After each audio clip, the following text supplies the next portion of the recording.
Hello అండి, welcome to our channel. ఈరోజు నేను మీకు ఇంట్లోనే ఈజీగా పీనట్ బటర్ ఎలా చేసుకోవాలని చూపిస్తాను. దానికి మీకు పల్లీలు ఎన్ని కావాలితే అన్ని తీసుకోండి. దాన్ని చిన్న ఫ్లేమ్ మీద మాడకుండా ఇలా రోస్ట్ చేసుకోండి. ఈ విధంగా అన్నీ రోస్ట్ అయిన తర్వాత ఒక ప్లేట్లోకి తీసుకొని అవి కూల్ అయిన తర్వాత వాటికి ఉన్న పొట్టంతా కూడా తీసేయాలి. ఈ విధంగా వాటికి ఉన్న పొట్టంతా కూడా తీసేయాలి. ఈ విధంగా చేశాను. కొన్ని మాత్రమే తీసాను, కొన్ని ఉంచేసాను.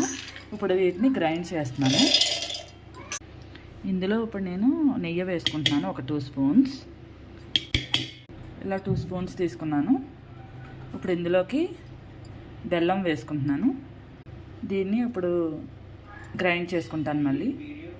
ఈ విధంగా అయింది. ఇప్పుడు దీంట్లోకి నేను డార్క్ చాక్లెట్ యాడ్ చేస్తున్నాను. మీ దగ్గర కోకో పౌడర్ ఉంటే అది కూడా యాడ్ చేసుకోవచ్చు. నేను అది యాడ్ చేయట్లేదు, ఓన్లీ డార్క్ చాక్లెట్ మాత్రమే యాడ్ చేస్తున్నాను. ఇప్పుడు దీన్ని కూడా గ్రైండ్ చేద్దాం. చూసారు కదా, ఈ విధంగా వచ్చింది. ఇంకా గ్రైండ్ చేసుకోవాలి, ఇంకా మెత్తగా అయ్యేటట్టు గ్రైండ్ చేసుకోవాలి. చూసారు కదా ఎలా వస్తుందో, ఇంకా చేసుకోవచ్చు. చూసారు కదా ఎంత బాగా వచ్చిందో. ఇంట్లోనే హెల్దీగా మనం ఇలా తయారు చేసుకోవచ్చు. మీకు ఇంకా లూజ్ కావాలంటే ఇంకా గ్రైండ్ చేసుకోవచ్చు. మనం గ్రైండ్ చేసుకునే కొలది అది లూజ్ అవుతుంది. Thank you for watching.